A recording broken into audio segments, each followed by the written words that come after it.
Hi and welcome to Friday Talks, a weekly show where we get to talk about anything that comes to mind. As always, I hope you guys have had a nice week and a nice weekend. My weekend was quite chill. I mean, I was at work, obviously, but, you know, it wasn't that taxing. There were a lot of customers because it was weekend, but none of those asshole customers or anything that really ruin your day. And even the work, like the physical work itself, wasn't anything stressful or anything. So it was a chill weekend. I got home after work and I played a lot of Phasmophobia. Just so loving that game. On Monday was a completely different day from the weekend. And Monday was probably... it was a terrible day again. And it was mostly because I was called to my boss's office. I don't know how it happened. I don't know if someone told them. Probably, I mean, that must have been it. But he knew my plans of, like, you know, going part-time, and that I've been kind of motivated because just constantly worried and thinking about my future and everything. And yeah, so he basically knew everything that I was planning to do. Somehow, I don't know, someone must have told him. And kind of sucks that someone would, like, you know, you trust people and then they just backstab you like that. And it's not that it's a bad thing. I mean, I was eventually going to tell him, but I wanted to be the one to tell him, not someone else. I was just waiting for the time to be right because I want to go on part-time on February or January. And so I was like planning on telling him by December because, like, I don't know what whoever told them. I don't know what they told them. I don't know in which tone. I don't know if they even really understood the way I felt and why I wanted to do it. So, you know, like things like this that are really important coming from other people's mouths, it's never a good thing because you never know, like, if they're actually going to say it accurately. I wanted to be the one to tell him and, you know, have a decent conversation where I would know for sure that everything that was said was accurate and I could, like, transmit how I actually felt and why I wanted to do it. I wasn't mentally prepared to deal with this. I wasn't mentally prepared to just be confronted by him asking me what was wrong and why I wanted to go part-time. And because then he talked to me in a really loud and intimidating tone, almost like he thought that I hated that job and that I wanted that store to, like, completely fail. I don't know, like as if I wanted everything bad to happen to our shop. And that's not it. Like, sure, I don't like the job because of all the pressure and customers and sales. Like, it's not my thing, but I don't wish it wrong or I don't wish it bad things or anything like that. I love, like, the company itself, like with what they sell and the kind of culture they implement into their stores for customers, and I love my team and everything. It's just that the work is not for me, and that's why I don't like it. Like, it's normal that you don't like doing something that it's not for you. And it just, the way he talked to me, it just felt like he thought that I wanted everything to fail or something. I don't know, honestly, but he just sounded angry while talking to me. And I know that deep down he wasn't angry. He was really just telling me what I should do in order to get what I wanted. But again, it's just like the tone, I wasn't ready for it. Like the tone he talked to me, and I wasn't ready for it. I said some things I shouldn't, which he was all right with. Essentially, he told me that if I really want to go part-time, then I have to prove myself, essentially. I have to prove that I can be a very reliable person or an enough reliable person doing full-time so he can trust me doing only 4 hours, only part-time. His reasoning behind this was when you work part-time, you go there to just, like, you barely have any time to do anything in the store and you just make things for time to go fast. And so, like, you don't actually put your all into it, which I was quite surprised and taken aback because all this time, or at least my mindset is how I've always thought of it. If I do part-time,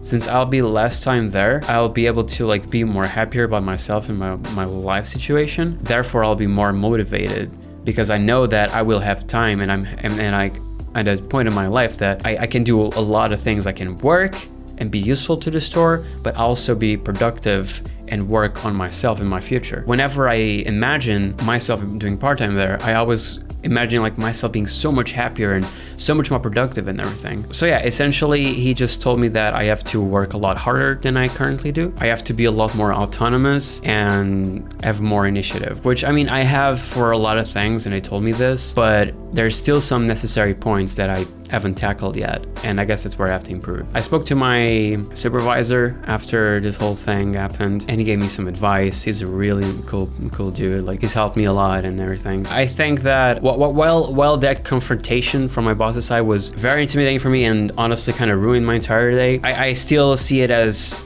a thing that wound up being good for me, and they did it for my well-being. So they did it for my greater good, I guess. Because he said, like, I don't want to cut your path anywhere, like, and I agree, like, if you want to go study and take your courses, then I encourage you to, and I think you should. But if you want to do that and still be part-time here, then you have to work hard, because it's our company that's going to be paying you so you can go take your courses. So you have to give back as much as you can, which, you know, makes sense. Like, that made a lot of sense to me. So he was just warning me and giving me the advice I needed, so I know what to do in order for him to be able to put me to part-time when I need it. So yeah, it was a mixture of like good and bad things that, like, it just wound up being good for me. Tuesday was actually amazing. Man, I'm gonna talk a lot about this, but just so you have an idea right from the get-go, my supervisor told me that I seemed like a completely different person, and at one point my boss told me, okay, I don't want you to like kill yourself working or anything. I know we had that conversation yesterday, but you can chill a bit. And I was like, I was never expecting to hear that from him. And I just told him, no, like, this is my full potential, and this is the potential I need to give every day here in order to achieve what I wanted. And I was really glad to hear this from my boss. Considering the person he is, I was never expecting him to say something like that. I was really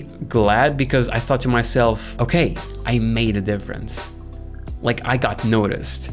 Notice me, senpai! I got noticed, and that made me feel great and a lot more productive, and like I have a chance to work the way they want me to in order to get what I want. Now, here's the reason why Tuesday went the way it did. After I got home on Monday, I got home obviously like very let down, but very like thoughtful at the same time. I was very like contemplating this entire thing that I had just been told. I've mentioned this in previous Friday talks, the one called Why I Make YouTube Videos, I think. And I talk about how GameGrumps are a massive inspiration for me, and especially Dan, because of all the things that, you know, Dan has gone through, and even Aaron himself, and both of them together with their careers and their companies and the things they want to do. And just hearing Dan talk about his whole progress throughout his life with like Ninja Sex Party and the struggles he encountered and the way he sees life. Like, honestly, if you want to know what really pumped me, go listen to the Grumps Wave playlist. There is the Grumps Wave Success and Creativity and the Grumps Wave Health and Philosophy. After I got home Monday, I sat down on my computer, and until I went to bed, so like a few hours, I didn't do anything but sit down in this chair, listening to the Grumps Wave and listening to what they say in the background, and just sitting like this, just staring into the void and thinking and listening to them and thinking. Because sometimes, you know, people that you look up to are a lot more influential over you than, you know, people that maybe work with you. So listening to people that inspire you and seeing their thoughts and things is usually a lot more impactful on yourself. And even though obviously they don't know me or anything, they don't know I exist or anything like that, I almost feel like I have this sort of connection, as if we were friends. But just because I know them so deeply, because of everything they share in their videos and how open they are about their lives and their progress throughout their life and all their advice they give.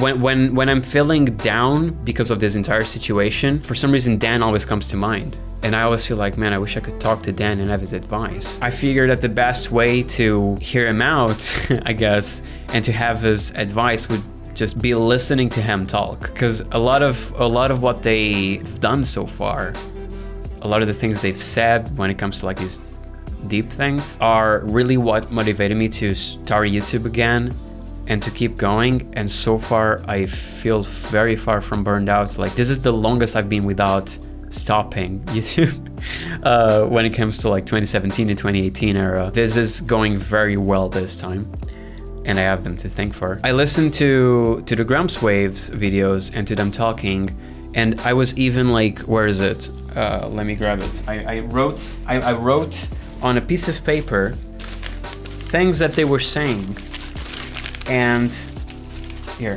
things that they were saying, and that really, I guess, touched me in a way. Yeah, everything's here. I was just writing a bunch of stuff.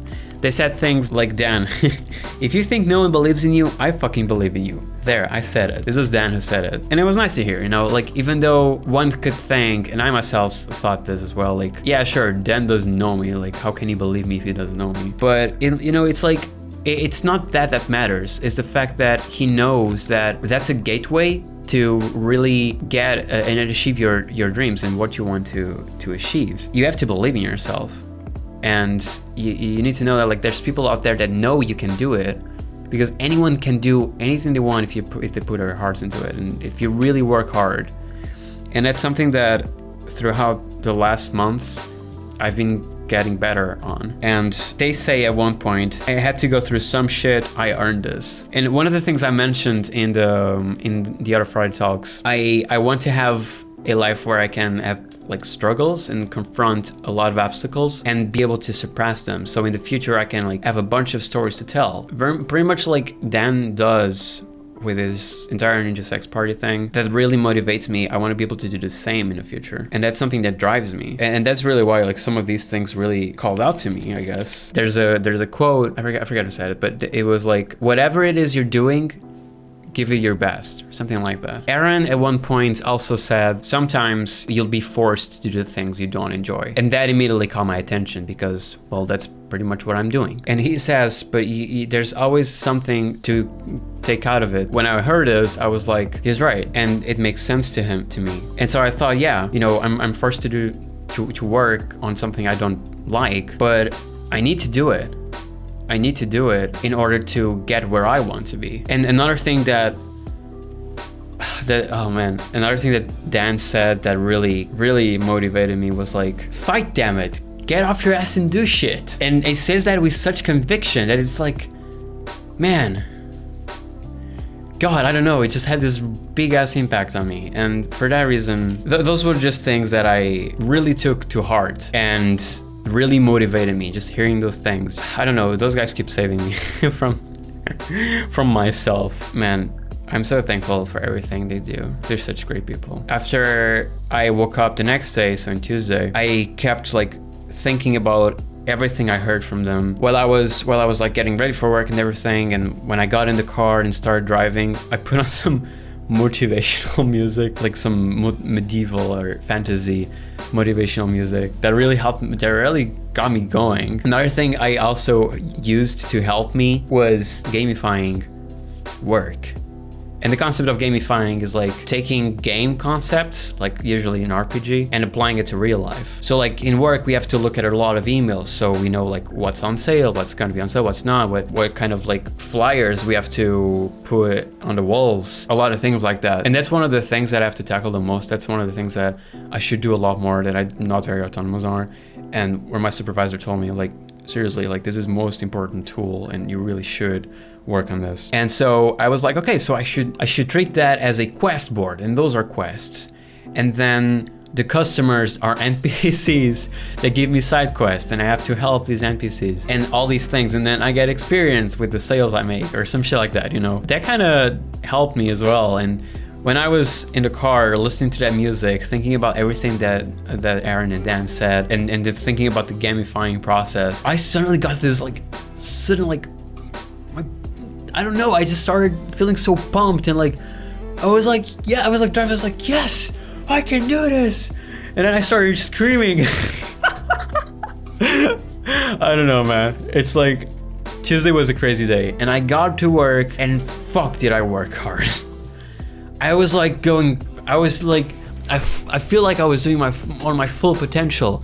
I was running everywhere. Instead of just like walking like I usually do, I was just like, doom, I have to do this, grab this box, put it here, alarm on these things, go restock these things. Hi person, how can I help you? Oh yes, and then like I'm very energetic talking to everyone, to people and even customers, and I always make sure to like make them really happy, or I'm like really happy around them. And so I was just like going everywhere and checking emails. I checked every email I could, and I responded, and I did a bunch of things, and I made sure that I went over to my supervisor and to my boss and told them, look, I did this and this and this, and this is things that are done because I need and I want to make sure that they notice the things I'm doing and that they know I'm doing these things, because that's something that sometimes worries me. It's like, okay, I just did all of these tasks, but is it gonna be noticed? Are they gonna know that it was me who did them? And are they going to take this into account when it comes to judging and evaluating my work? I also had to like unload the truck, and when you unload the truck, basically you have to like a bunch of boxes that you have to open, and then you have to separate each type of product into different boxes, so then you can move them into the store, and so like everyone can go and restock things. And I did that every so often. I actually really liked unloading the truck. I think this was the fastest I've done it ever. I was so into it, and while I was doing it, I was listening to the Grumps waves again, and that kept motivating me, and it was insane. It was a completely insane day, and again, that's when my supervisor, my boss, came over to me and they told me, you seem like a completely different person, and don't kill yourself working here, don't beat yourself, and like chill out a little bit. I know we had that conversation, but and like seriously, that was great to me. Like hearing those things, as simple as it might be, it's like those are things that keep me going. Tuesday ended, I came back home, I was feeling so happy, I was feeling so great. Like after 2 weeks of feeling completely like shit and completely mentally drained, I had an amazing day Tuesday, and I got home feeling great. Everything on Tuesday just went very well. And then I was off Wednesday and Thursday, so today and yesterday. And it's been great to relax and reflect upon this. And now I just hope that I can keep this up. This energy I felt Tuesday, I hope I can keep feeling it every day. And if I can, like I hope I can force myself to somehow. There's still like 2 to 3 months, so the rest of October, November, and December, to prove myself. And it is, I only have this amount of time in order to show that I can go part-time and still be a strong asset to the store. So my boss can trust in me being part-time, and so I can go take my courses, so I can improve my skills, and so I can follow and start going in a different path and start shaping a whole new career in the areas that I really want to work on, which again are video editing and in the gaming industry. My top ambition right now, like the point where I feel I would be the highest at, would be editing for the GameGrumps. And this is like almost like an unrealistic ambition, because they're all the way in America in Los Angeles and I'm all the way in Portugal and Europe, and I would still need a lot of editing skill probably to even be worthy of that, I guess. But I feel like that's really like where I would love to get, where right now, if I ever reach that point, I will probably be able to just say that I was able to go through everything to get where I wanted. Because honestly, and I feel like that would almost be a way to pay back everything they've done for me, because like I can't put into words how grateful I am for just what they do. But yeah, that's been my week. Other than that, I finished Alone in the Dark today. I was recording yesterday and today, so I finished the game entirely. The next playthrough will be Amnesia Rebirth, so stay tuned for that. I'm really excited for it. I had a blast playing the game. I hope you guys will enjoy the rest of the episodes, and I hope you guys will also enjoy Amnesia Rebirth. I'm really looking forward to it. It's sounding like it's gonna be a freaking great game, probably the best Amnesia yet to be out. The trailers seem amazing, and I just learned from a friend that your sanity will actually have this mechanic where depending if you're like more sane or less sane, it will affect the story of the game. That's insane. Like that's crazy to me. But yeah, now I'm gonna work for 6 days straight starting tomorrow. It's gonna suck, it's gonna be very tiring, but again, I hope I can keep up the energy I had on Tuesday and show my boss who's boss. Oh god, that was cringy. But anyway, thank you guys so much for watching. I wish you all a great day, and I'll see you next time. Goodbye.